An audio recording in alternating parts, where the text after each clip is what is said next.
Hello everyone, magandang araw po sa inyong lahat. Welcome once again to our New Testament survey class. I'm sorry if this lesson is late na. Um, some things happened, so I wasn't able to record right away. But anyway, here we are. We will continue with our lesson. Last time we covered the gospel account, so we looked at the Synoptic Gospels and the Gospel of John. So today po, we will cover the book of Acts and then the first two letters of the Apostle Paul. So we will begin with the Acts of the Apostles. But before that, let's say a word of prayer.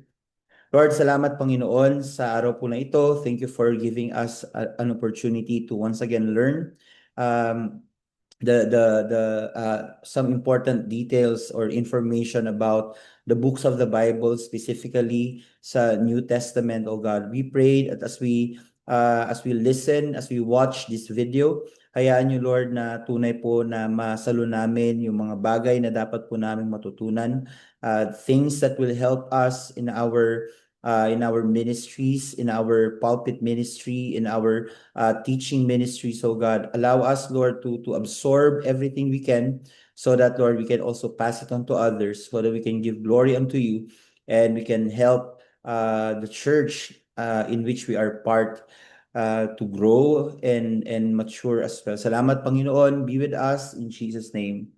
Amen and amen. So, all right, let's begin with the Acts of the Apostles.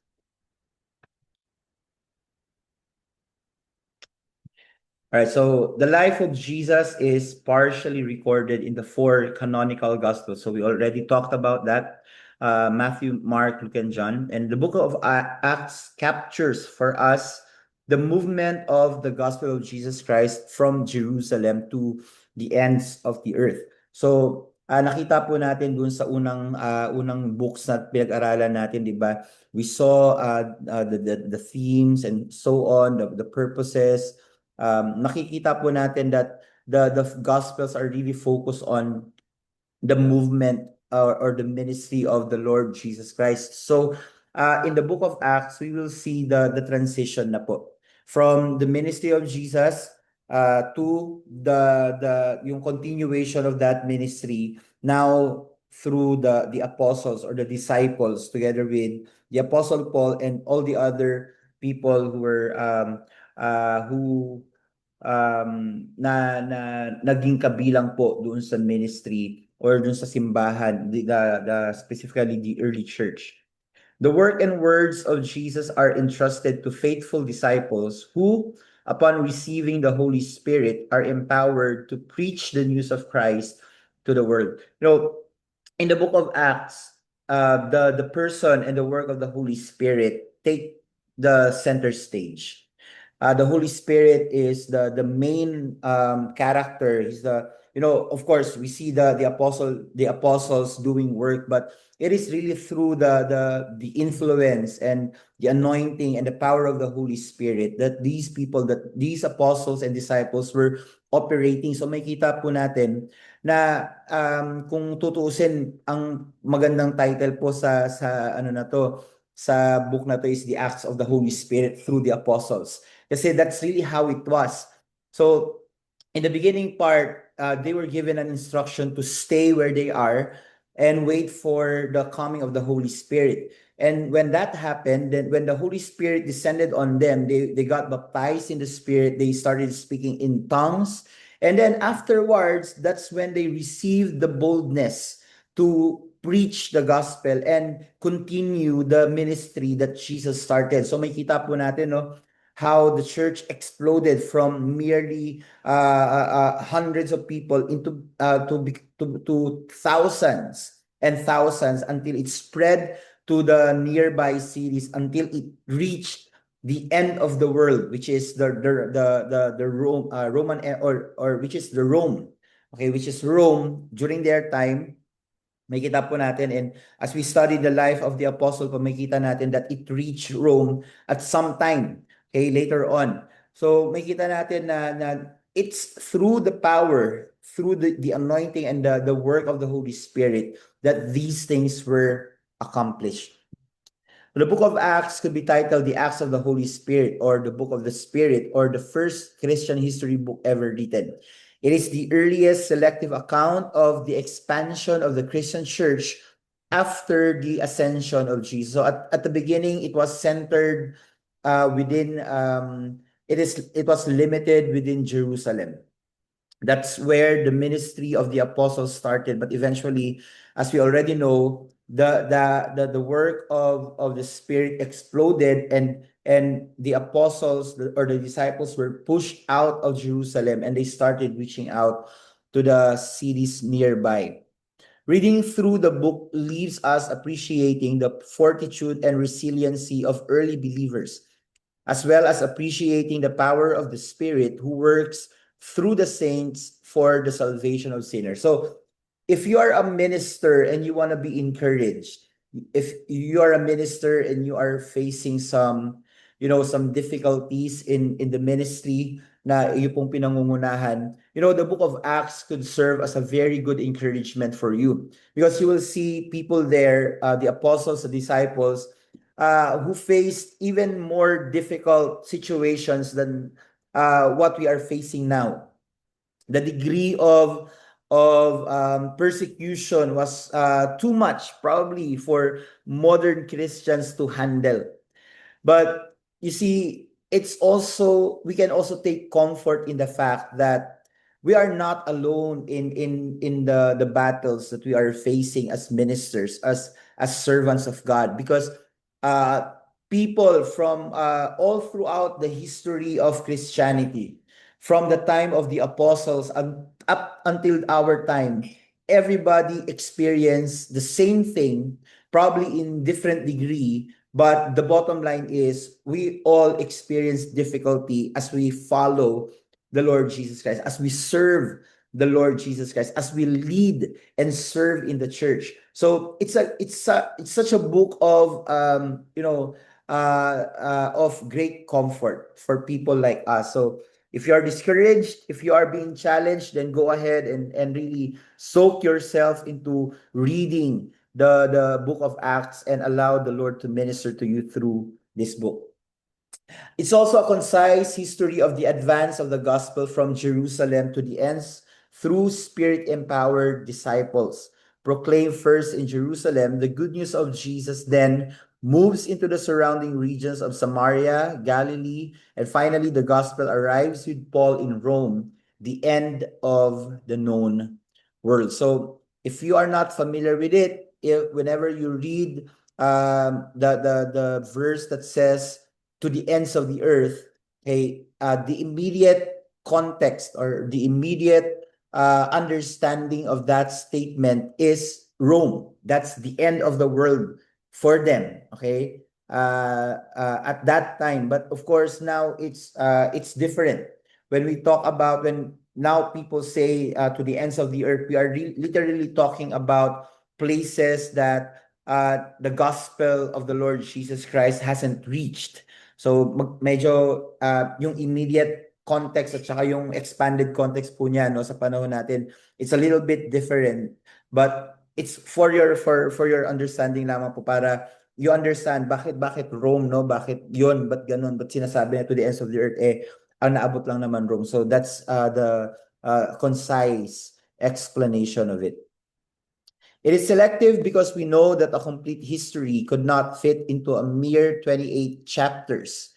It is obvious that Luke chose to focus on specific events, places, and people. Jerusalem, Peter, the conversion of Paul, etc., are all strategic stories that Luke relates that best communicate his message. Just like John, the disciple of Jesus, when he said na kung ire-record niya raw po lahat ng ginawa ng ating Panginoong Jesus, there will be no enough books, okay, in the entire world to cover those. So ganun din po sa Book of Acts. Kung ni-record po ni Luke lahat ng nangyari during those times, I think we're gonna have so many chapters, okay, so many books talking about or telling about those things. So the things that were recorded, okay, the things that are included in the Bible, the miracles that were there, they were chosen, they were picked, and they were included there for a reason, okay? And those things are enough to tell us or to communicate to us the message that the author wanted to communicate, or the things that God wants us to know or understand. So it's okay to go ahead and look for some other things that happened during those times, but what we read in the Bible is sufficient. It's enough for us to put our faith in God. Kung ikaw po kapatid ay nakukulangan, no, kung naghahanap ka pa ng iba para tumibay yung pananampalataya mo, you feel like the things that you read in the Bible is not enough, you're in a very shaky situation. Because many of the cult leaders felt the same way. That's why they came up with their own books in addition to the Bible. So be careful, because again, all the 66 books in the of the Bible, okay, they included the things that the Lord wants us to know. Okay, and the secret things belong to God. So, kung ano po yung nababasa natin, yun po yung aralin natin, doon po tayo magtuon ng pansin, because those things are enough to build our faith, to introduce God, okay, to understand who God is, and to know our real purpose as followers and as children of God. Authorship, of course, we already know. We mentioned this in our last lesson when we talked about the Gospel of Luke. Okay, so we know that the author is Luke, okay, the same author as the book of Acts. So this was a testimony of the earliest Christians and is held to be true today by most scholars. So it seems to be the second volume of a two-volume work presented to Theophilus. When you read Acts, there are times when the narrator seems to be present in the story itself. So somehow merong change in in the subject, or in the ano tawag dito, the person, okay? So sometimes ang author ang ginagamit niya first person. So meaning to say included siya. Okay, so yung I or we. So ibig sabihin na-experience niya or na-witness niya firsthand yung bagay na kanyang ninanarrate sa Book of Acts. There are times that the author would use second person pronouns. Ibig sabihin po, in those situations, wala siya. So probably he heard the story from a person who's present. Okay, when the miracle or the situation happens. So ito po yung mga pronouns like they, he, or she, or they. So, yun po yung mga pronouns na yun. So, sa mga ganun, may kita natin yung constant na pagpapalit-palit ng author sa paggamit ng pronoun, which indicates, again, that in some situations, he was present. But in some situations, he heard it from somebody else. For the recipient naman po, the opening of Luke and the opening of Acts both record Theophilus as the recipient of the letter. So again, we already know this. There are some arguments among scholars. Some people say that Theophilus is a real person. He's the one who funded the study and the research so that Luke could come up with these two-volume books, okay, the book of Luke and the book of Acts. But for some scholars, they believe that Theophilus is actually a name for the group of believers, because Theophilus means lovers of God. So or friends, lovers of God. So they believe that it refers to a group of people. So iba-iba po, but it's still something that scholars could not agree upon. But whether it's a person or a group doesn't really matter. What's important is the book was written. It could be for a specific person or for a group of people. Doesn't matter, as long as the book was written, and now tayo pong mga modern day believers benefit from what was written in these books. For the structure, there's a long tradition of Acts 1:8 being paradigmatic for entirety of Acts. Jesus tells his disciples that they shall be his witnesses in Jerusalem, Judea, Samaria, and to the ends of the earth. So makita po natin for many scholars, they believe that this is the core message, or this particular verse summarizes what happened in the entirety of the book of Acts.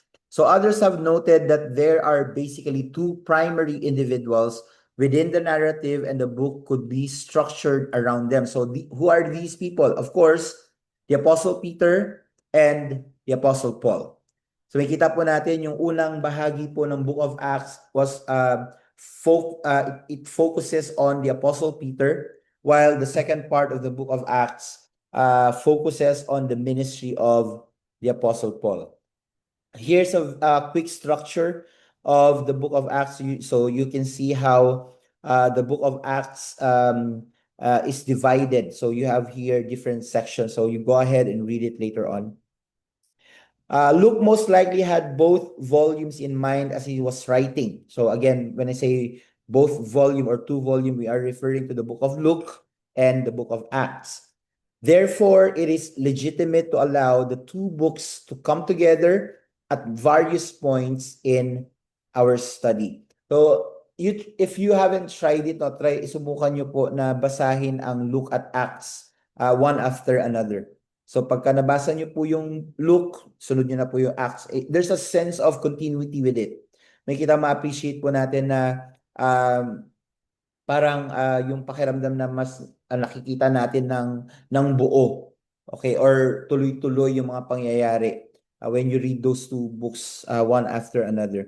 In considering the structure of Acts, we should be reminded of the apparent structural relationship that exists when combined with the Gospel of Luke. So in short, the Gospel of Luke is concerned with his readers seeing Jesus moving towards Jerusalem to accomplish the mission his Father gave him. Then in Acts, the news of what Christ has done moves back into the world so that the men and women could be saved and reconciled to God. So Jesus moving towards Jerusalem, okay, and accomplish whatever it is, yung accomplish the very purpose for which he was sent. And then afterwards, when the apostles, when the disciples received the Holy Spirit, they started moving out from Jerusalem to the rest of the world. Okay, so yun po yung pattern, into Jerusalem and out of Jerusalem. The end of Luke and the beginning of Acts are important as they both recount the resurrection and ascension of Jesus. Luke ends his gospel with these two events and uses those same events to introduce Acts. So may continuity, no? Kung paano po nag-end si Luke, ganun po siya sa Gospel of Luke, ganun po siya nagsimula sa Book of Acts. Thus, the whole story turns on the central event of the death, burial, and resurrection of Jesus Christ. The book of Luke takes us to the cross, while the book of Acts shows the good news of the cross going into the world. So now let's look at the themes found in the book of Acts. First, the message of the New Testament. Kung titingnan po natin, aaralin natin maigi, no? Even during the time of John the Baptist, the message is very simple. Walang complications, walang kumbaga, there's a need for the preachers to explain, okay, things to people because they were blinded by the world. Pero there were no complications. It was plain, it was simple, and it was direct to the point. Ganun po ang mensahe patungkol po na yun ang mensahe na ibinahagi ng mga apostles during their time. You see, the Old and the New Testament covered the entire canon of Scripture. So the first is the message of the Old Testament where the promises are made, and the second is the message of the New Testament where the promises were kept. So that's why it's important for us to study the Old Testament as well, because the Old Testament foreshadows the New Testament. We can better appreciate and understand what's going on in the New Testament if we understand what went on in the Old Testament. So in your journey, in your years as servants of God, you will encounter people sometimes within your congregation or outside your church who would say that the Old Testament is already, outdated. It's no longer relevant. It's no longer applicable to our time. Now, here's the counter to that statement. We can better appreciate and understand the New Testament through the Old Testament.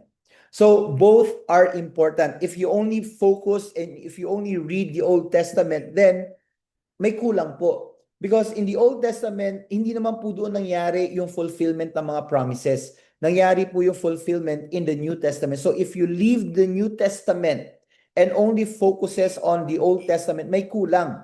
Now, if you focus on the New Testament and leave the Old Testament behind, you will not understand kung saan nanggaling yung mga bagay na sinasabi nila Peter, nilang mga ni Paul, and even the Lord Jesus Christ himself, because you would see that they would usually quote from the Old Testament.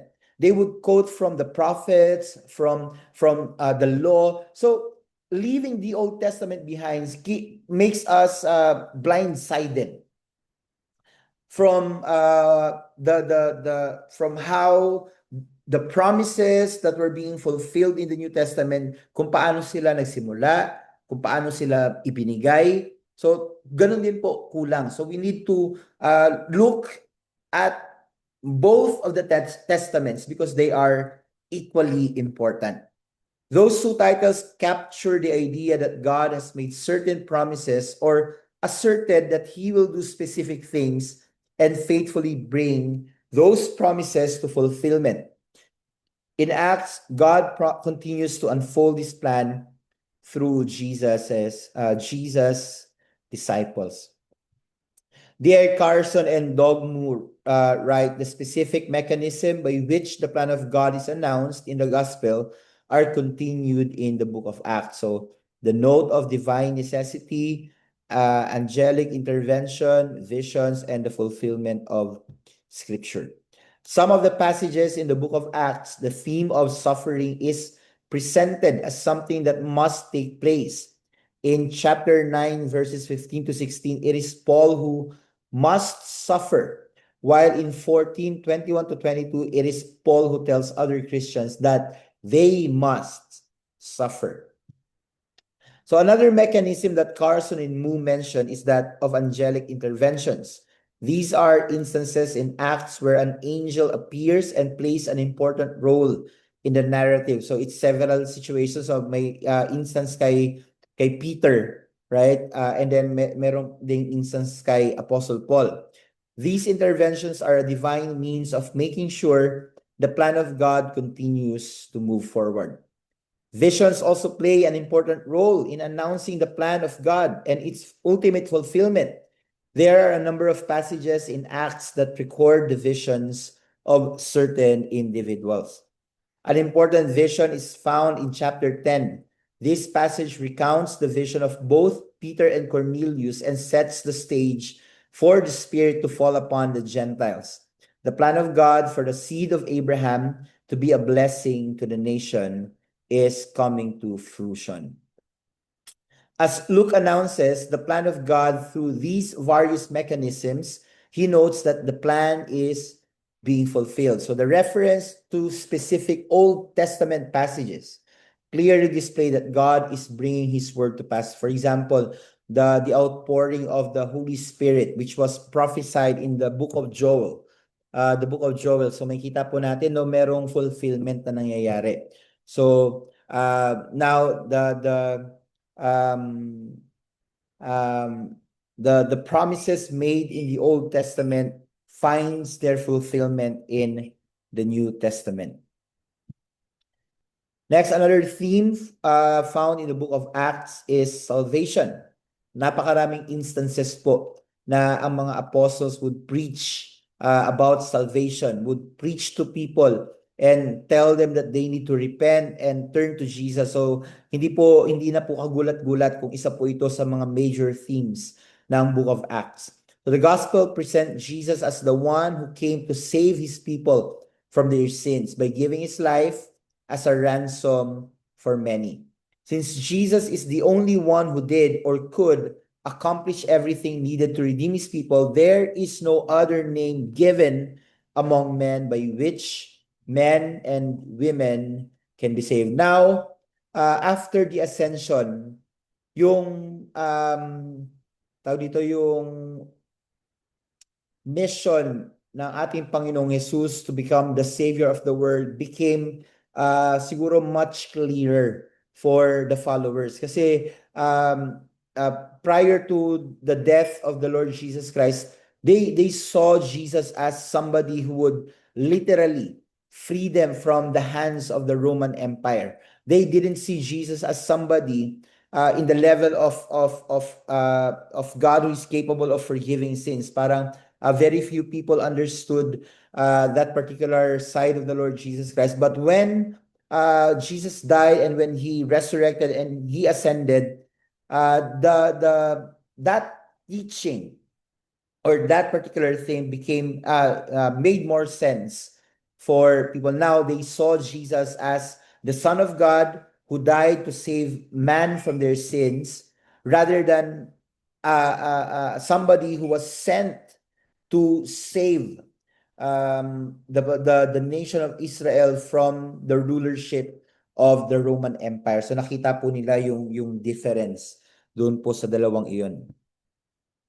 Lucas presented the work of Jesus in his gospel, and now in Acts, he begins to trace the movement of the gospel to the ends of the earth. So as the gospel moves out from Jerusalem, men and women repent of their sins, trust in Jesus, and take hold of salvation. The theme of salvation is considered by most scholars to be the central theological theme in both Luke and Acts. This is the reason that the disciples are empowered by the Spirit. Kasi kita naman po, diba, sabi dun sa Acts 1:8, you will receive power and then you will become witnesses.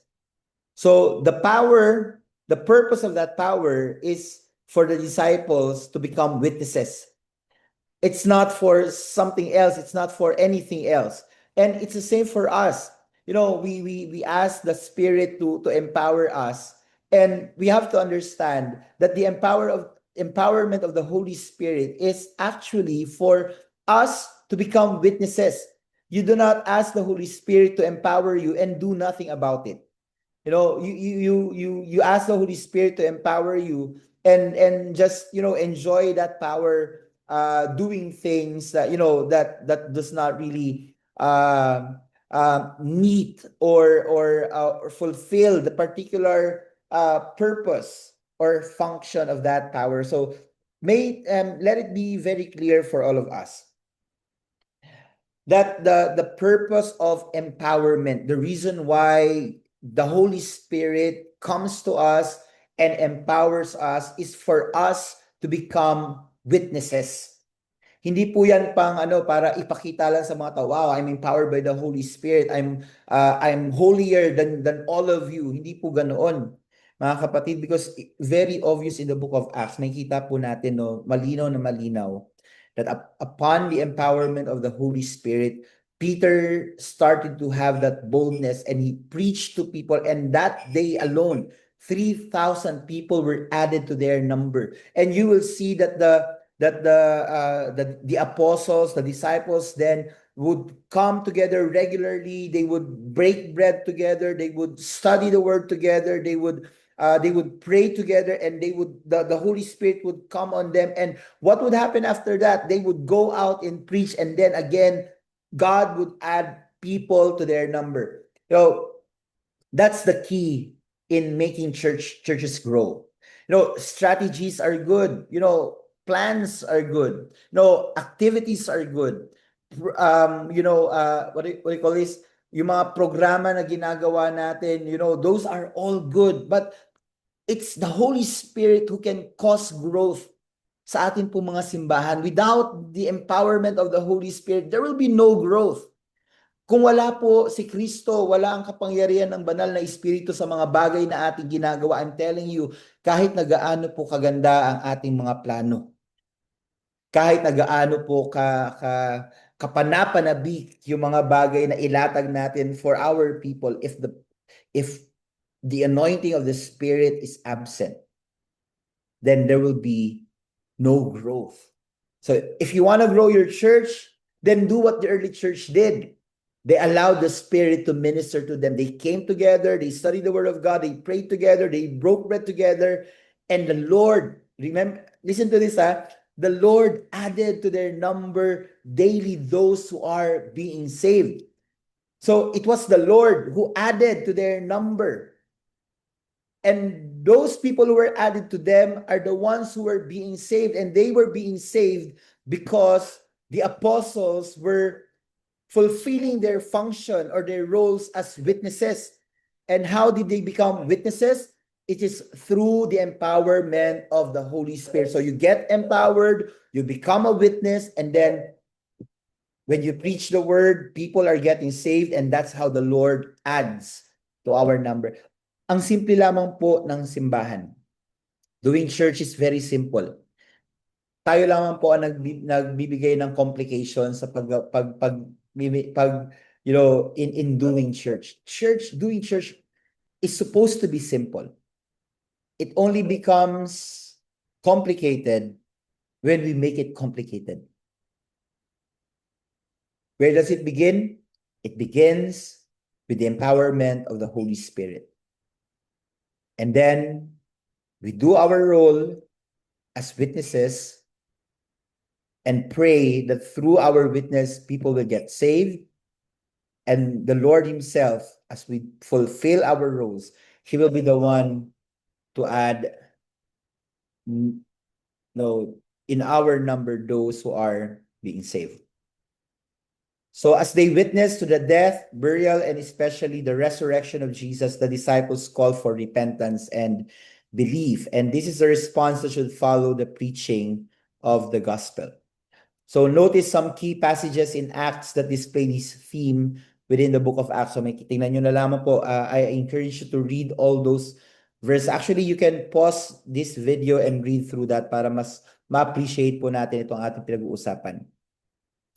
Another major theme in the book of Acts is of course, the Holy Spirit.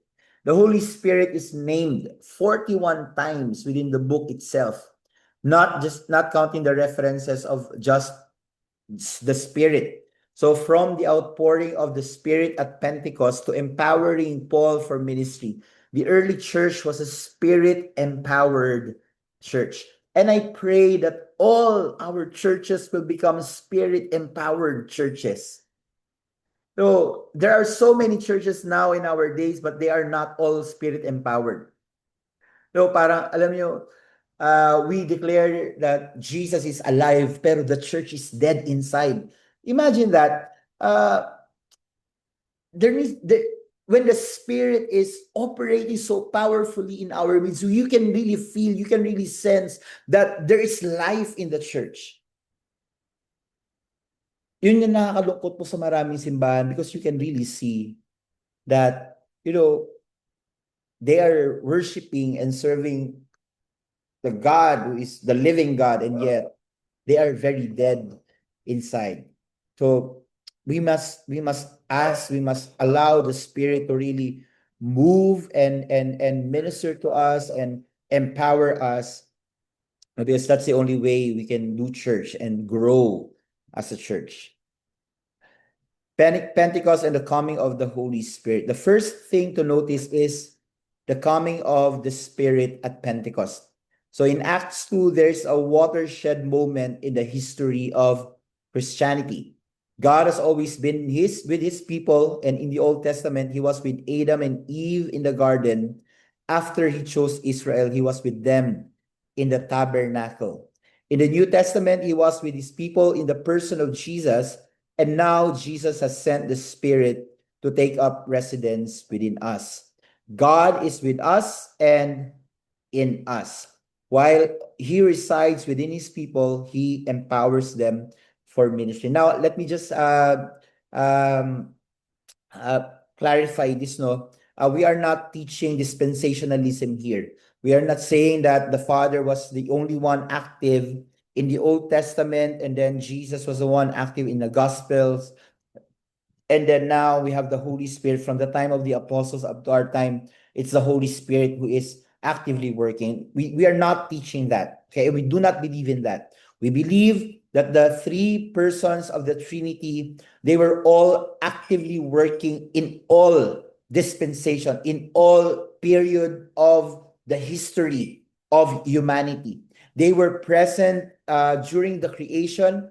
They were present during the time of the patriarchs. They were present in the wilderness with the Israelites. They were present during the time of the kings.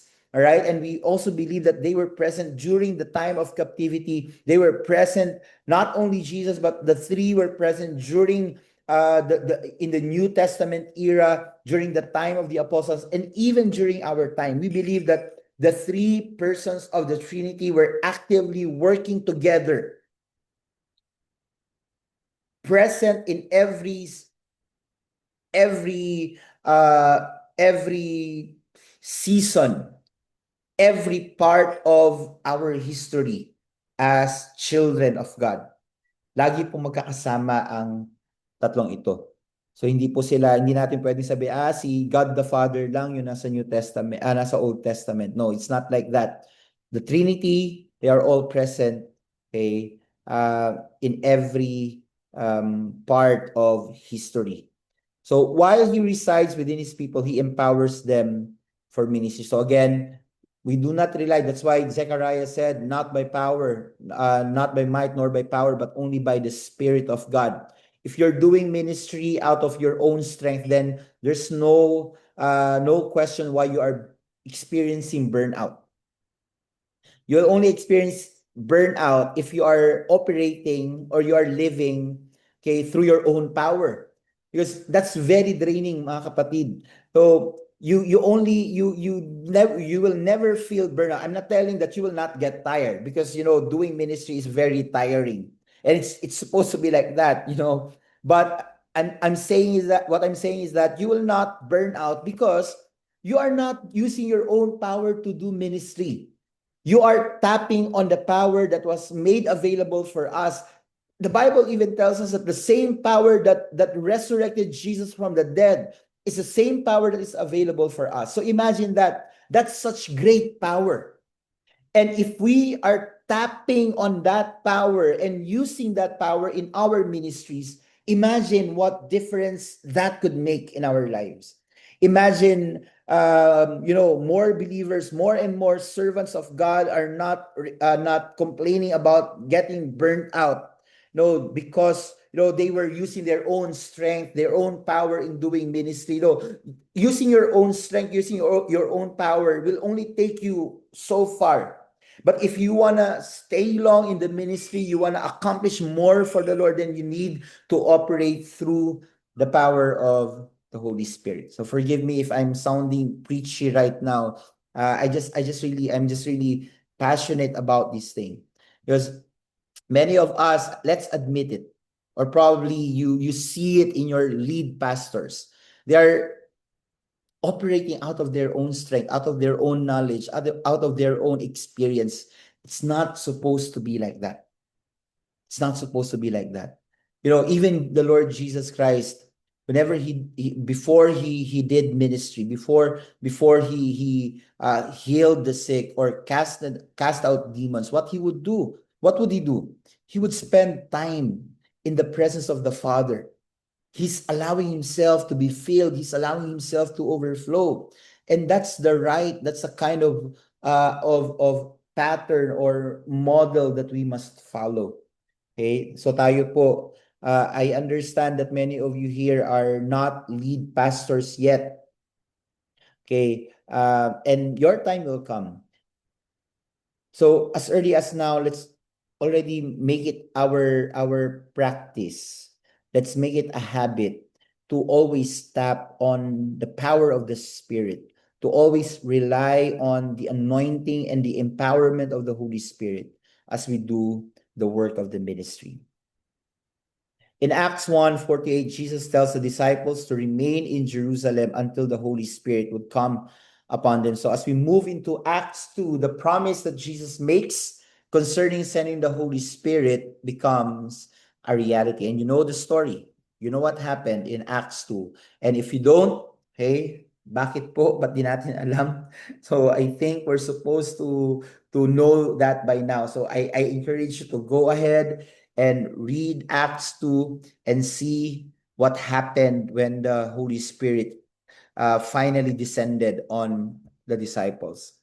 So notice the progression. So promise made, patience required, and then promise kept. Marami po sa atin, mga kapatid, we jump from promise made to promise kept. That's why we become impatient kasi hindi natin binibigyan ng value yung space between those things. Okay? Meron pong kinakailangan na pagdaanan. So there's patience required. That's why even the Lord Jesus Christ told the disciples to wait, to stay. Sometimes, mga kapatid, that's what we need to do. We need to stay. We need to wait. Don't be impatient. Do not rush things. I know, it was Craig Rochelle who said that we must be urgent, but at the same time patient. We understand that the work that there is urgency in the work of the ministry, that we need to do it, that there's something that the harvest is ready, so we need to be urgent in doing things, but we need to be patient as well. Why? Because work or fruit growth takes time. It does not come automatically. So if you receive the promise, if you are that person and you receive the promise that God will use you to reach so many people, that's gonna happen. If you really believe that it's from the Lord, then it's gonna happen. All it takes is for you to trust the promise of God and be patient about it. Do not rush things. All right? So kung nasaan ka right now, kapatid, allow the Lord to really prepare you for what is to come. Submit yourself to your lead pastors. Huwag tayo mas maging magaling po sa mga lead pastors natin. That's why many lead pastors and associate pastors are having problems. Why? Because the associate pastors are acting as if they are better than their lead pastors. And they would even tell the members, the elders, the leaders of the church that they are better than the lead pastors. That's a problem. And the problem for some lead pastors is that insecurity. They are insecure about their associate pastors because their associate pastors are really good. They are really hardworking, and the lead pastors become insecure. But we're not talking to the lead pastors here. I'm talking to you right now. I don't think may mga lead pastors naman po rito. So now that you are being trained, some of you are already serving in the capacity of an associate pastor, or probably you are a ministry head, you are a leader in your church, or you are being trained to become a pastor. Always remember this, always submit yourself to your lead pastor.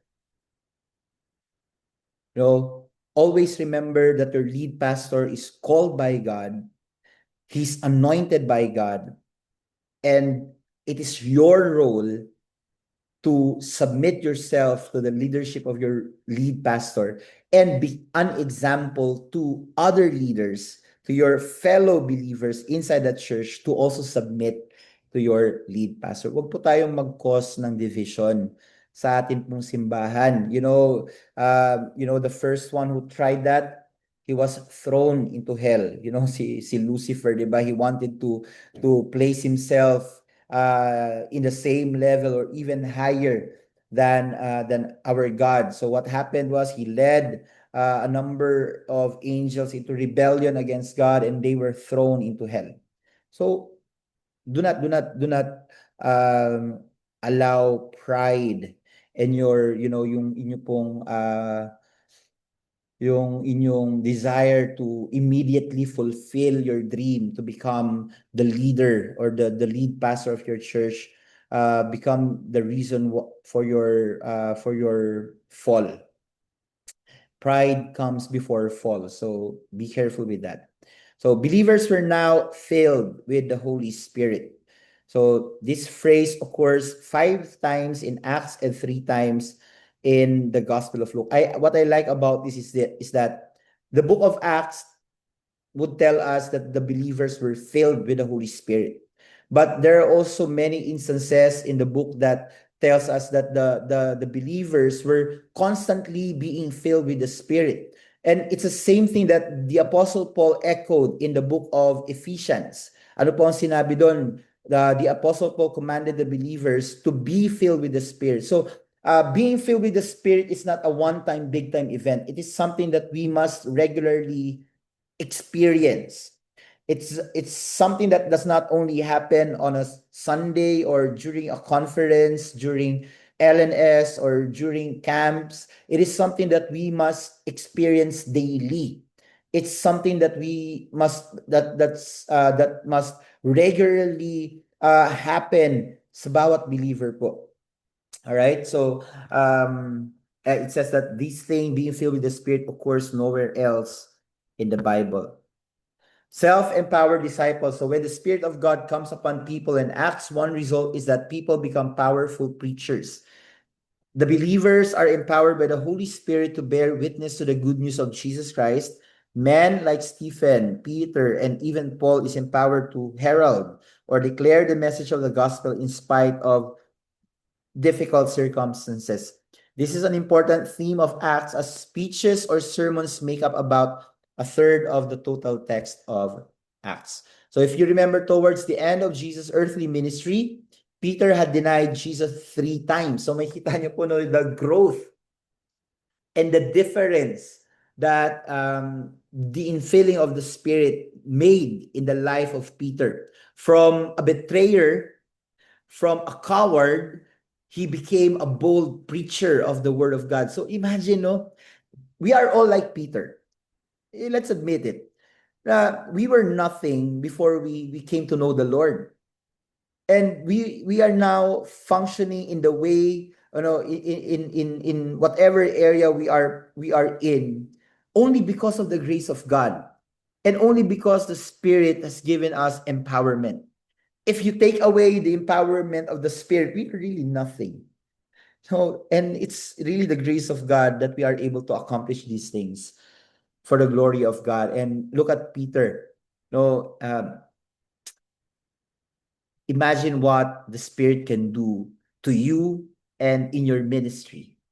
When you are consistently filled with the Spirit, you will become such an anointed and empowered servant of God, and you will see the fruit of it in your ministry and in your church. So really desire and run after and seek after being filled by the Holy Spirit. So let me go and skip this part. So another theme in the book of Acts is witness.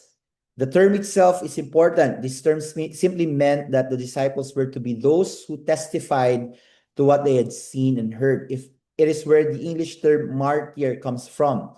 So may relationship, no, yung pagiging witness at yung pagiging martyr. So because during their time, kita very obvious po, very visible yung relationship na iyon, because those who witnessed in the name of Jesus, those who testified to the reality of the Lord Jesus Christ and his being God and his work, his capability to save people. These people who were used by God to become witnesses were also martyred. They were killed, they were persecuted. And that's why ganun po yun eh. Talagang magkasama siya. So do not expect tayo po mga modern day witnesses that we are exempted from persecution, because persecution is really part of our call as witnesses, as followers of Christ. Hindi po yan maihiwalay. So hindi mo pwedeng sabihin na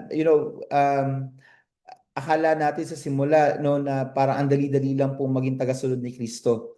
But it's, when you finally see the connection of our connection and our relationship with our Lord Jesus Christ, mas makikita mo na hindi siya ganun kadali.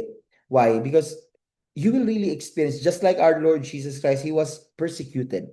He died, He was crucified. He was despised. Tayo pong mga taga-sunod niya, hindi naman po tayo exempted. Kung yung master nga po natin naranasan yun, so who are we to be spared from it? It is our belief that when Luke develops the theme of witness, he's not simply describing the activity of the early church. Instead, this is a prescription for Christians at all times and in all places. We are to tell of what we have seen and heard, namely, we are to preach the gospel of Jesus. Preach the gospel of Jesus Christ. Not our gospel, the gospel of the Lord Jesus Christ. That's what we are to preach. Yan po ang ating witness. Thankfully, we are not left to our own devices in what we are to say in witnessing about Jesus. We have been given the word, which is the Bible of God, and are able to simply tell others what it says. It is the word of God that we share with those who are in need of Jesus and are confident that his word will not return void. Amen. So that is the book of Acts for us. We will now proceed immediately to the book of Romans. The book of Romans, it is generally accepted that Paul is the author of it. There are several evidences that prove that the Apostle Paul is the author of this letter. So according to the ESV Study Bible, only a few scholars in history have doubted his authorship, and their doubts have been shown to be groundless.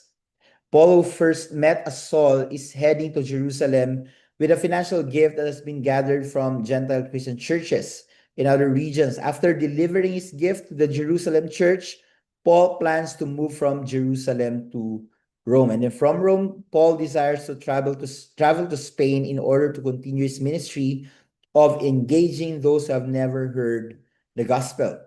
Who is the letters to the Roman church written to? So talking about the recipient. It would seem like this is obvious and that there would be no debate. At one level, this is true.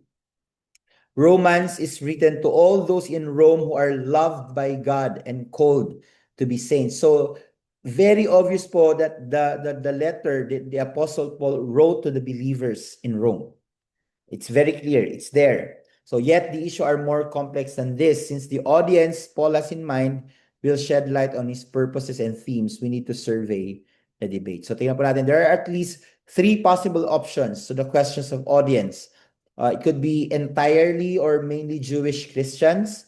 So meaning to say Christians living in Rome. Or entirely mainly Gentile Christians. Or it could be a combination of Jews and Gentiles. The third option is most likely because it seems the text of Romans itself has both Jewish and Gentile Christians in mind. So I have to agree with this one because there are a lot in the book of Rome that speaks about the law, the sacrifices, and things like that. So um, meaning to say you'll only tell that because you know that the people you are writing to understand or have an idea about what you are talking about. So it is for me, at least for me, it's my own opinion. Okay, it's safe to say that Paul was writing both for a Jewish and Gentile audience. It seems wise to agree with Carson and Moo and see Paul as having both Jewish and Gentile Christians in mind as he wrote. It would be difficult to argue for one over the other as both groups are clearly mentioned in certain portions of the text. So we conclude that Paul writes Romans to a Christian community in Rome that is made up of both Jews and Gentiles. So what's the purpose of writing the book of Romans?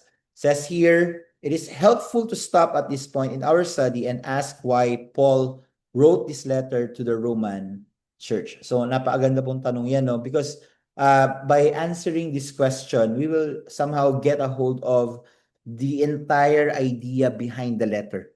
So we need to answer the why. Bakit ba sinulat to ni Paul? Bakit niya kailangan sumulat sa mga taga-Rome, sa mga believers sa Rome? So doon po umiikot yung pinaka-tema niyan. Many of Paul's letters were occasional. That is, there were specific issues that had arisen in the midst of particular congregations that prompted Paul to pen a letter. So madalas po sa kanyang mga sinulat, for example sa Corinthians merong issue ng immorality, so the apostle po had to write. In the book of Ephesians, may conflict between the Jewish believers and the Gentile believers, so he had to write to the believers in Ephesus. So meron laging purpose. So ano ba ang reason ba't sinulat ni Paul ang Romans? Yet Romans is different in that there does not seem to be an occasion or specific problem that has moved him to write. So taking a moment to consider the purpose of the letter will help us more readily understand the work as a whole. Scholars have debated this question at great length, and it would be hard to talk about a consensus. One reason for this is that Paul does not clearly articulate a purpose. So, kung ano po yung reason, we do not know. Okay? It's just that the Apostle Paul had to explain things both to the Jewish believers and the Gentile believers. Structure of the book of Romans. A Hellenistic letter would contain an introduction, thanksgiving, the body of the letter, and a closing greeting. Most would agree with this assessment and that Romans falls into this general pattern as all the other writings of the Apostle Paul. What is debated is how the body of Romans is structured. It is generally agreed that there is a large section that runs from Romans 1:18 to 11:36. Then chapter 12 represents a shift from the theological to the practical. So makita po natin yung Romans 12, may parang kung babasahin mo siya parang biglang nag-iba yung tono ni Pablo hanggang sa matapos po yung aklat po ng Romans. The first 11 chapters tend to be more theologically oriented as they deal with things like the universality of sin, justification by faith in Christ, and the ongoing battle with sin as believers are progressively sanctified. And then in chapter 12, Paul writes that in view of the mercies of God, which many scholars consider to be everything that was outlined in Romans 1 to 11, believers are to present their bodies as living sacrifice to God. So parang sinasabi niya na after the theological teachings in the first 11 chapter, he is now suggesting a practical application to what they have learned or to what they have read. So yun po yung nakapaloob doon sa nalalabing chapters ng Romans. So makita po natin, here's a summary of the structure. So go ahead and look at that. And if you want to take a picture of it, go ahead and you can take a picture. By the way, I'm not sending the material right away because I'm going to send all the materials together at the end of our course because I want you guys to really watch the video because some of you might be just reading the notes and not watching the video anymore. So we're trying to avoid that. I want you to watch this video, finish it, and then write your reflection of it. And then at the end of this course, that's when I will send all the PowerPoints, all the notes to you. So themes for the book of Romans. Number 1, the gospel. Many scholars have identified the gospel as the main theme of Romans. Let's consider the word gospel and its meaning before turning to the text of Romans. So, may statement si Paul, sabi niya, for I am not ashamed of the gospel because it's the power of God for the salvation of anyone who believes. So, that's a very good introduction for the entirety of the book. That's why isa sa mga major themes ng Romans is really the gospel. Let's start with the bad news. So before Paul outlines the good news in Romans, he first describes the bad news. So in order to explain how sinful men can stand righteous before God, he first needs to convince men that they are sinful and stand as unrighteous before God. Paul does this in the first 3 chapters. So maganda pong approach to no, sa ating preaching. So if you're preaching on salvation, if you are preaching about obtaining the righteousness of God, it's a very good place to start. First you talk about the original design of God. We were not created to become sinners, we were created good, we were created in the image of God, and then that's when sin came. And then when sin came, that's when our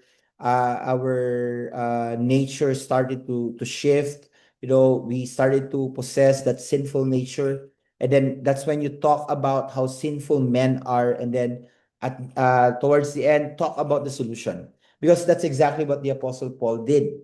So he talked about the condition of men, how sinful and how wicked we are. And then in the first 3 chapters, that's the focus. Yung po ang naging focus ni Apostle Paul. So we will find that Paul clearly teaches that all of us need to be justified because all of us have sinned. No one is excused, no one is exempted. We are all sinners.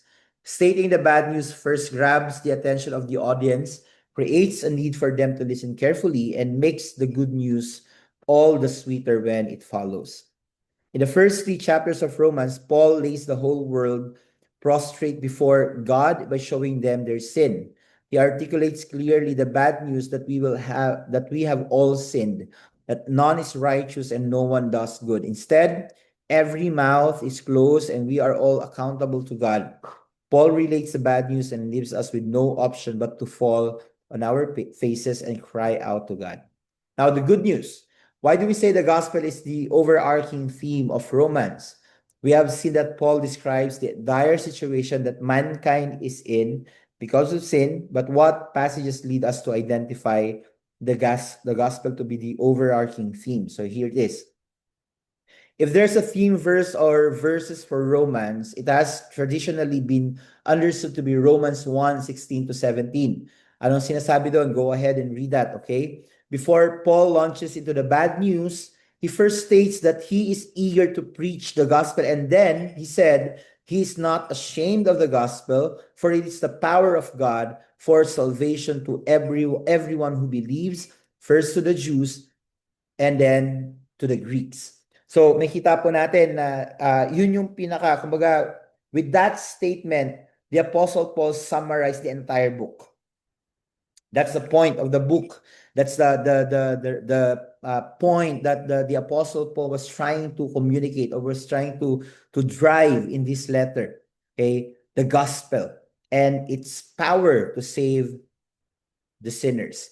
For in the righteousness of God, for in it the righteousness of God is revealed from faith, from faith to faith, as it is written, the righteous shall live by faith. Thus, when we consider the frame of the letter and the contents of what many understand to be the theme verse, it becomes clear why the gospel is suggested to be the main theme of Romans.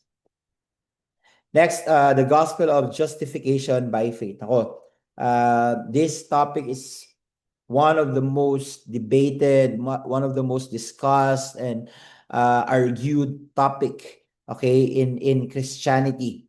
We will not get into that, okay? I'm not expecting you to give your own stand on this. I think in our Catalyst runs, Pastor Alex and Pastor June, even Pastor Leo already gave the stand of our church in relation to the concept of justification. So we're not gonna go there. I'm not expecting you, and I don't want you arguing with me in our yung ating pong chat room, okay, yung ating group chat dyan po sa Google Classroom, and posting some statements about justification. We're not doing that here.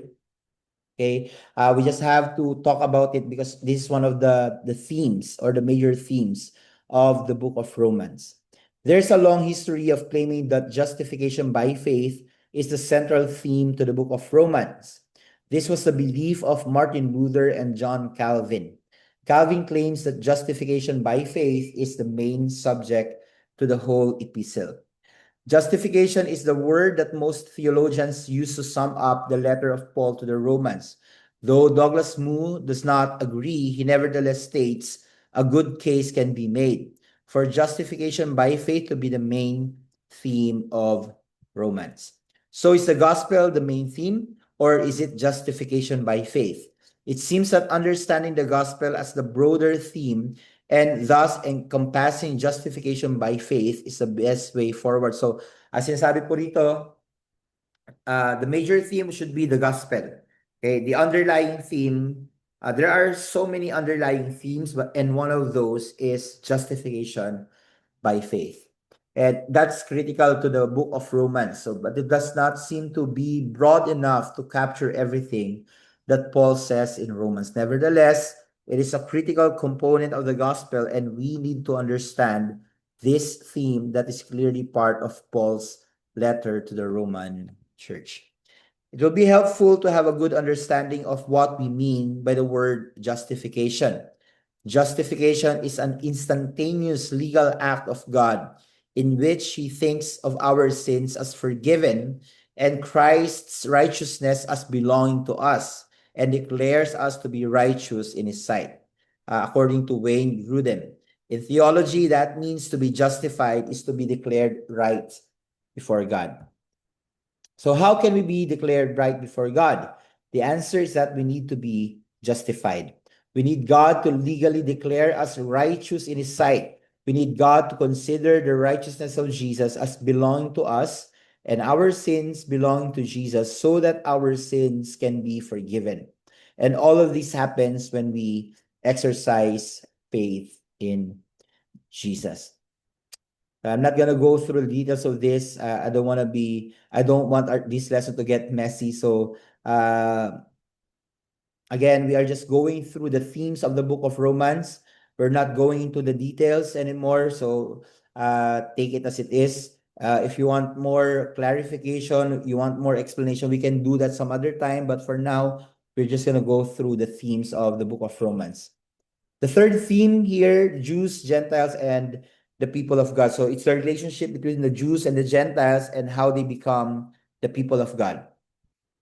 It seems that a problem arises that Paul must address as he discusses the gospel and specifically justification by faith in Christ. The problem begins with Israel's rejection of Jesus as the Messiah.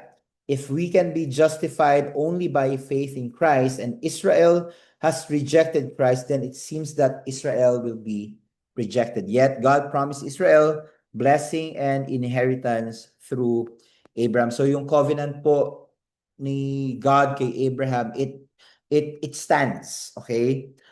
It will continue. It's just that salvation is no longer limited to the Jews. God has opened the door for the Gentiles and it's been His plan all along. Yun po ang plano talaga ng Lord, hindi lang malimitahan sa mga Hudyo ang pangakong kaligtasan. It's for everyone. And you'll see in the book of Ephesians, I think it's in chapter 2, you will read that Paul mentioned that that God has broken that dividing wall between Jews and Gentiles. Now we do not have two people, two separate people. We have one people, the people of God, the church. And that church includes both Jews and Gentiles. So yan po ang ating ang punto dyan. So the problem that Paul anticipates is that God's faithfulness to His word is at risk of being undermined. So Romans 9 to 11 is in large measure Paul's defense of God's faithfulness to keep His word and thus put the mind of his reader at ease. So may mga ilan na they are saying na no,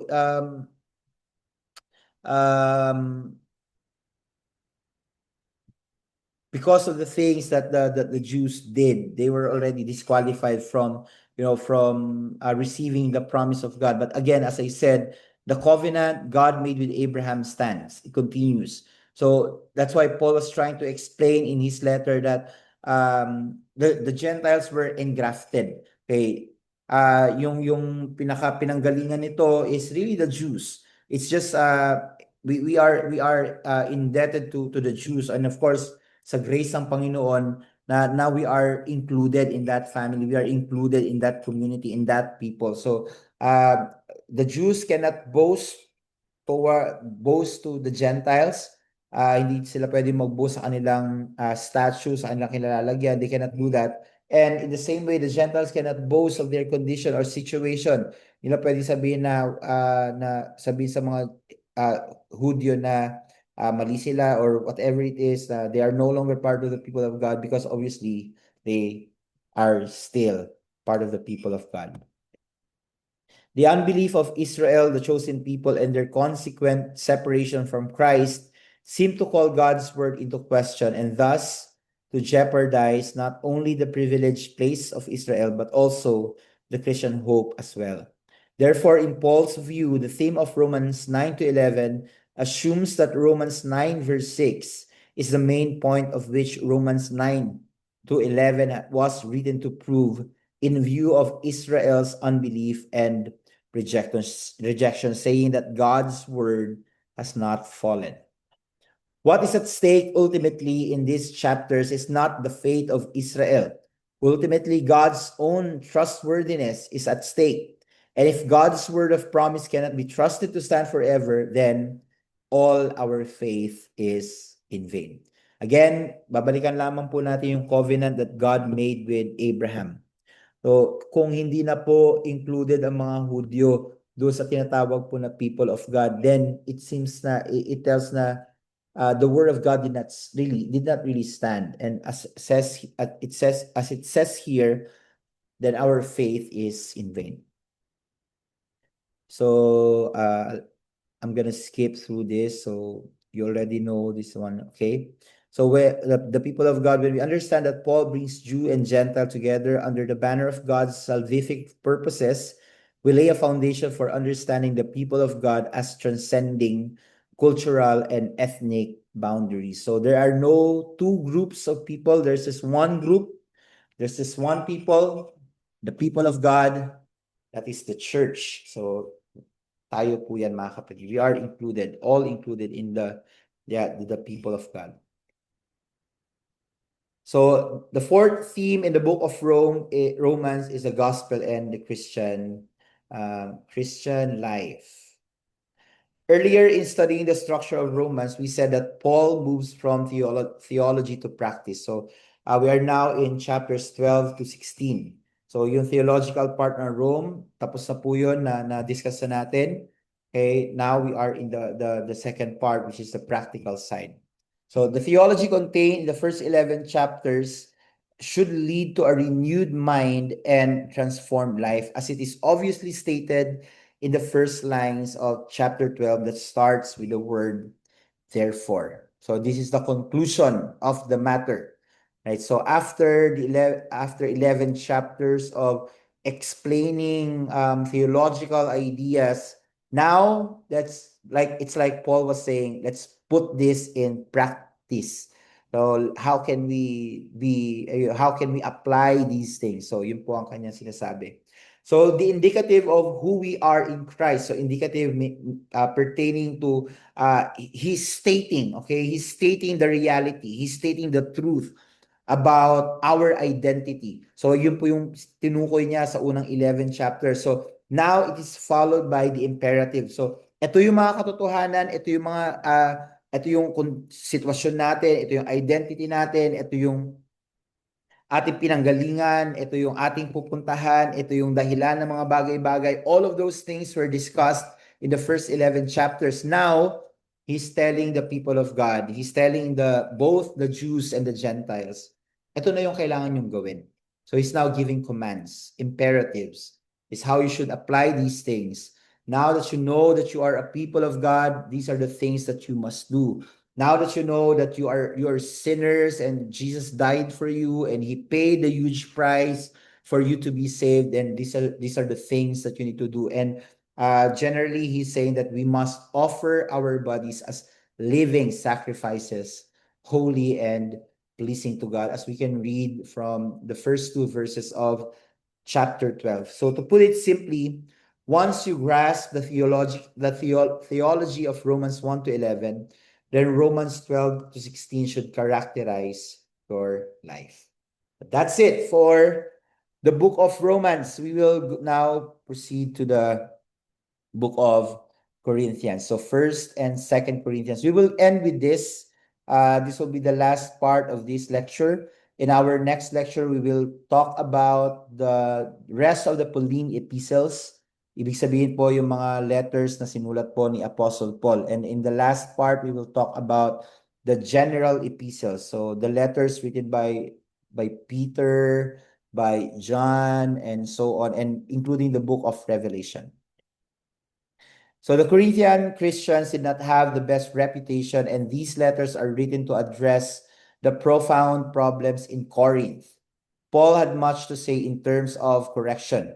It is precisely because the Corinthians were dealing with a number of specific problems that these letters offer wisdom for today. As we navigate today's religiously troubled times, the letters to the Christian at Corinth are particularly helpful. So in First Corinthians, we see the error, correcting power of the gospel. So Paul writes to explain how the gospel addresses the Corinthian problems and answer their questions. The Corinthian needed to see how the issues they faced were addressed by the gospel of Jesus Christ. As the problems are addressed, Paul is driving the point home that God brings his holy people to maturity. This is helpful for Christians today, as we should look to the gospel in the midst of our troubles and seek to mature in Christ. So, author, no question, it's the Apostle Paul. Okay, in both letters, the First and the Second Corinthians, the Apostle Paul was the one who wrote both letters to address some issues happening in the church. All right. Recipients, Carson and Moore refer to the Old Corinth. This was Corinth before it became a Roman colony. The Old Corinth was tremendously immoral and had garnered a pretty nasty reputation. Despite its immoral reputation, Old Corinth was a city that rivaled Athens in both size and importance before the Roman destroyed much of it in 146 BC. So Corinth is a big city. So makita natin na it's big and it's greatly immoral, okay? And that's how it got its reputation. That's why makita po natin no, sa pagbinasa natin yung First and Second Corinthians, napakarami pong issues na ina-address, and one of the issue was again the issue of immorality. So that's why Paul had to write letters to them, would admonish them, would talagang sinisermonan sila just like a spiritual father to them, because these things need to be addressed. We could not allow these things to exist in churches. All right, so just like the Apostle Paul, we have to address these things. All right, so since the Jews and Gentiles populated the city of Corinth, the church at Corinth was likely an ethnically diverse congregation. So similar to the church in Rome, ganun din po itong Corinth. So a mixture of Jews and Gentile and so on, coming from different religions, cultural backgrounds. So they are pagan, attending, probably converted to Christianity, attending this church. So it's a multicultural church, multicultural city. So imagine all these people bringing all these things, all these beliefs, all this culture, all these practices with them, and then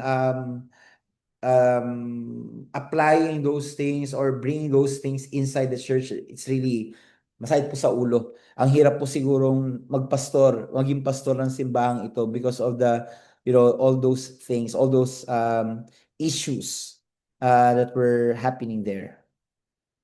First Corinthians po. So here's a quick structure of it. Look at it, study it, and then as you prepare your preaching, if ever you're preaching from the book of Corinthians, so at least guided ka kung ano yung section o yung structure po nitong aklat na ito. Themes. Number 1, the gospel and our problems. Throughout the letter of Paul brings the gospel to bear on the issue he's addressing. These letters, both Corinthians, show how the unchanging gospel taught uh, in the languages and culture of the first century is first applied to changing circumstances. This thematic understanding of First Corinthians immediately shows the relevance of this letter to the church today. Christians must apply the gospel to the issues we are facing. What issues did Paul apply the gospel to in First Corinthians? So, um, when there are issues inside the church, ang una po natin dapat natakbuhan for solution is the Word of God. Hindi po yung wisdom ng mundo because that's not even wisdom. You know, the things kung di natin pwedeng i-apply yung kaparaanan ng mundo sa pag-address sa mga issue sa loob po ng simbahan. Ang una-una po natin dapat na sinasangguni ay yung salita po ng ating Panginoon. And that's exactly what the Apostle Paul did. He used the wisdom he took that wisdom from the Word of God and applied it to the situations and the conditions that the believers in Corinth were facing.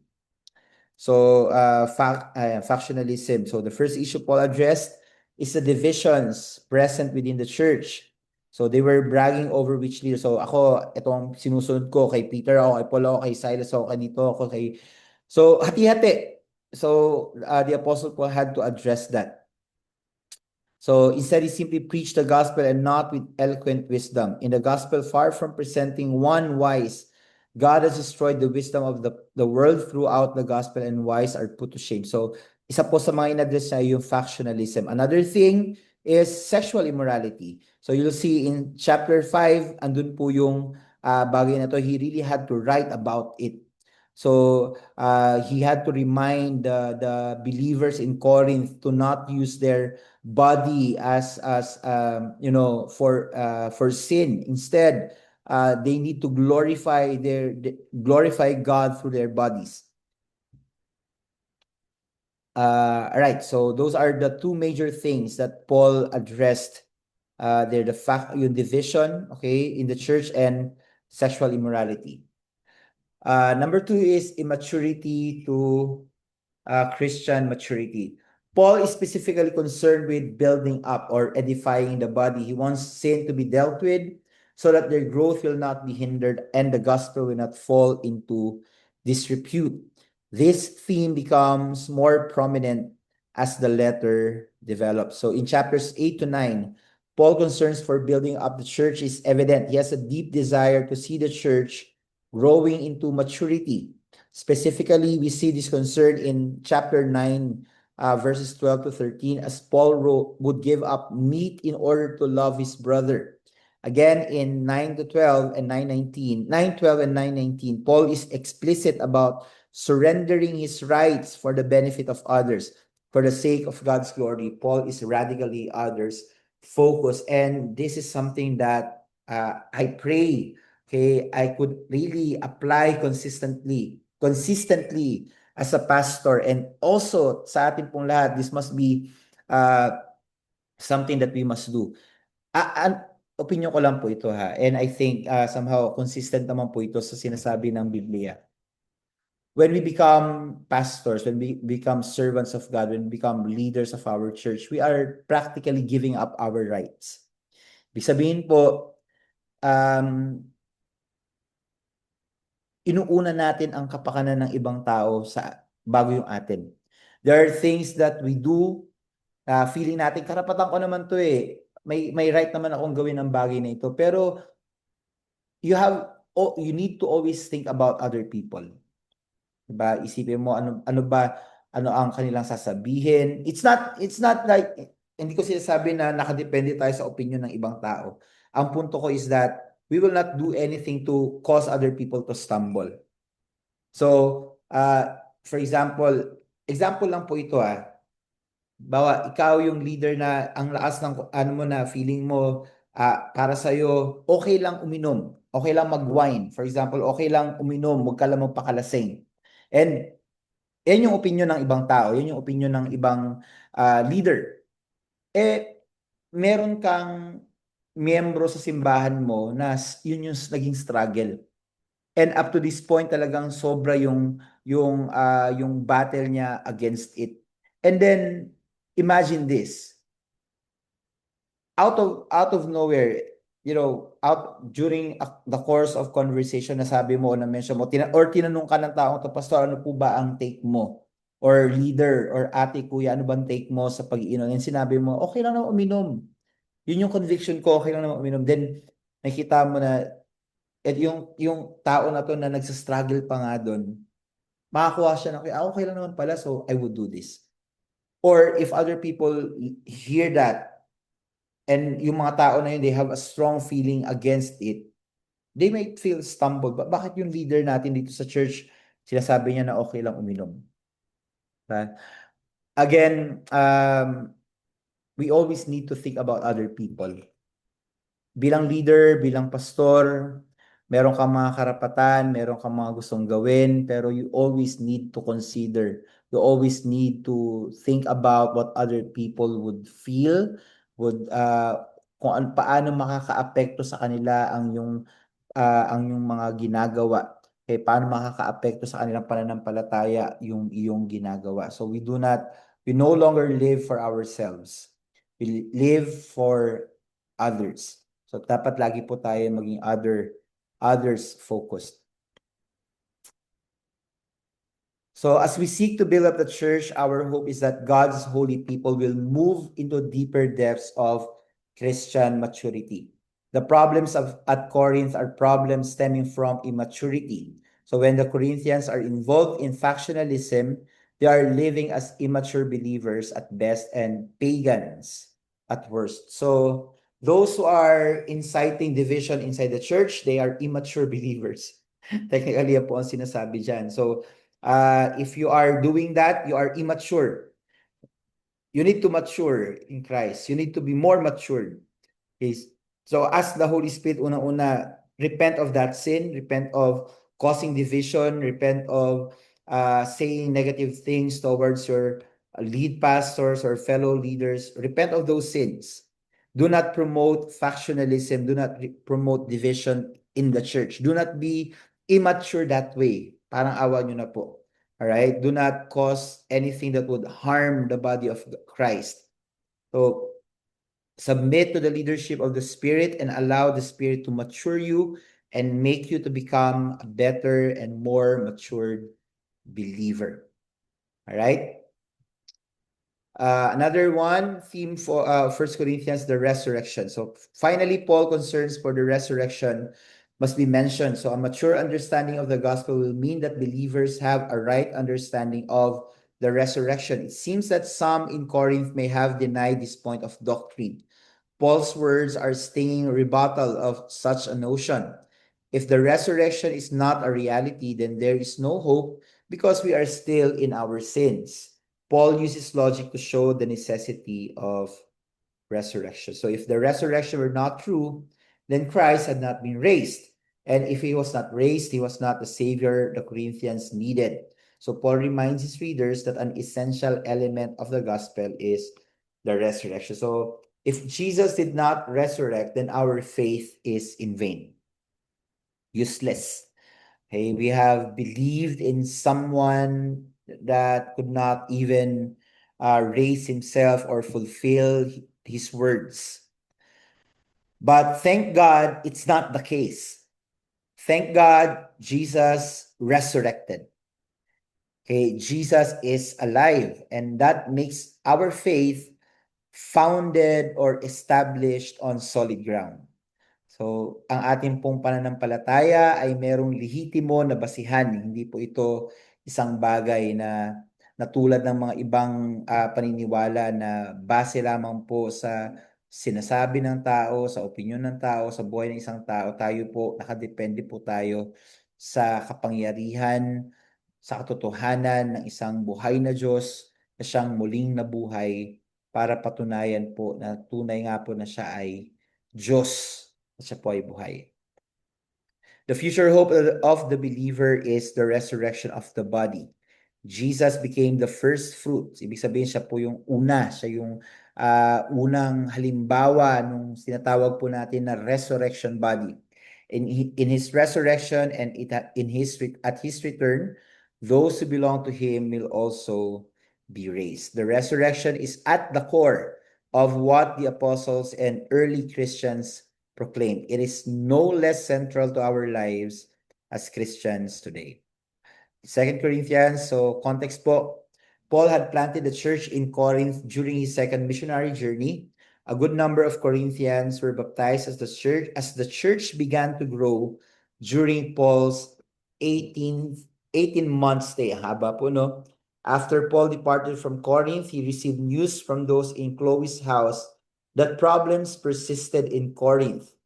Paul quickly dispatched what we know as First Corinthians to address the reports and answer questions raised by the church. Yeah. However, at some point, Paul received news, likely from Timothy and Erastus, that the problems had not been solved and has in fact worsened. Thus, Paul sets out on a second visit that proved to be brief and painful. Evidently, Paul was not well received during this visit. However, Paul would not let things smolder. He wrote a sorrowful or severe letter that Titus delivered to the Corinthian church. Titus reported back to Paul and that the letter had worked to a degree and that the Corinthians had repented. It is upon receiving this good report from Titus that Paul begins to write what we know as Second Corinthians. So, however, it seems that this letter had taken some time to write, and by the time Paul got around to writing the last 4 chapters, he was made aware of certain problems that still existed within the Corinthian congregation. Grabe po, hindi natatapos yung problema, no? And that's the reality of the church. Dahil ang simbahan po ay binubuo ng mga tao na napakaraming issues sa buhay, patuloy po bilang mga pastor, bilang mga leader, we will continue to face issues caused by people. So that's the church, you know. Again, the church is a place for imperfect people, and because we are all imperfect people, there will always be issues. And pastors, it's our part to address these issues, and they just come one after the other. They would just never end. They just happen again and again and again. So, ganyan po ang katotohanan ng buhay, pastor at kabahagi po ng simbahan. Second Corinthians contains a fairly simple structure. It is broken down into 3 main sections that deal with 3 main issues. The first section is an explanation of Paul's apostolic ministry. Ayun po yung nakakalungkot. I know there's a purpose why Paul had to do that. Pero the fact that you had to explain your calling or your ministry to other people, again, hindi naman po yung ginawa ni Pablo just so that he can boast about his achievements. He did that because there are some people questioning his tawag dito, his credential. So again, may mga mention dyan. So he was speaking as a human being. So nakakalungkot po that it has to happen, that it was necessary. Kailangan po siyang gawin so that those kinds of issues would be addressed. The second section addresses the collection that Paul had been gathering for the Jerusalem church. So talking about the money. So dyan po nanggaling yung one of the most famous verses na ginagamit po. Other than Malakay 3:10 yung sa Second Corinthians, right? Yung God loves cheerful givers. And finally, Paul defends his apostleship in contrast to the super apostles. Again, he had to compare himself to the other apostles just to, you know, defend himself, who were plaguing the church. Here's a summary of the structure. Go ahead and read through it. So, theme number 1, the power of God is displayed in weakness, one of our favorite verses. God's grace, God's power is made perfect in our weaknesses. So, in 2 Corinthians, Paul takes the antithetical route in explaining and defending his apostolic ministry. He does not boast in his strengths, but in his weaknesses. It is through the weaknesses of Paul specifically and God's people generally that the strength of God is displayed. The power of God. Throughout the letter, Paul points his readers to God's power, and because God is powerful, our boast is in him and in Christ. The super apostles had thought it was their own power that mattered, but they were wrong. The point has always been the power of God. God is powerful beyond measure. His power is seen when his people operate in his strength, not their own. God's power is manifest when his people boast in their weaknesses. This is true in the life of Jesus, the life of Paul, and should be true of all God's people throughout ages. Second theme, the new covenant ministry of Paul. Before ending our discussion of 2 Corinthians, it is helpful to note the discussion concerning the new covenant. In chapter 3, Paul picks up the language of Jeremiah 31:33 and shows how his ministry is bringing to fruition the promises of the new covenant. So sabi po ng Jeremiah 31:33, "For this is the covenant that I will make with the house of Israel after those days, declares the Lord. I will put my law within them, and I will write it on their hearts, and I will be their God, and they shall be my people." So if there are questions about the legitimacy of Paul's ministry, one should look at the work of the Spirit throughout Paul and the apostles for answers. From this text, we are able to discern a bit of what distinguished Paul's new covenant ministry from the old covenant ministry that preceded it. What you will remember that it was Jesus who ushered in the new covenant age. The old covenant had pointed towards Jesus and was now at an end. And the new covenant that Jeremiah and others had spoken of has arrived. So it has arrived together with the Lord Jesus Christ. The old covenant had been written on stones at Sinai, but the new covenant is written on human hearts. It is the Spirit that makes this a reality, removes the veil, and brings righteousness. The old covenant could never do these things. That is why it is inferior and transient. The new covenant is superior and permanent. So, the old covenant that the fulfill, again, sinasabi po natin kanina, no? Promises were made in the Old Testament, promises were kept in the New Testament. So, the old covenant was fulfilled in the person of our Lord Jesus Christ. That's why it's superior, it's permanent, right? Paul shows the validity of his ministry by rooting it in the promises of the Old Testament and the ministry of Jesus. The reality of the new covenant promised in the Old Testament and inaugurated by Jesus is being mediated through the apparent weakness of Paul and the apostles. And that concludes our lesson for this session. So there you go. If you have questions about this, so feel free to message me, send me a message, and I will do my best to answer your questions. I expect you to once this is uploaded, you have 1 week to submit your reflections. For those who already submitted their reflections, salamat po sa inyong diligence. All right. I hope those of you are enrolled here and have not worked on their reflections, I hope you do it. You write it down. Again, this is a pass or fail course. If you are not able to comply with the requirements, it would be difficult for me, but you will really fail the course. So please complete the requirements, okay, and submit it in sa oras po na ibinigay sa atin. So again, after this video is uploaded, you have a week to send your reflection. All right. And yeah, so I hope you enjoy writing your reflection. And I'm going to see you in our in lesson 2 of the New Testament survey. Thank you, everyone, and God bless you.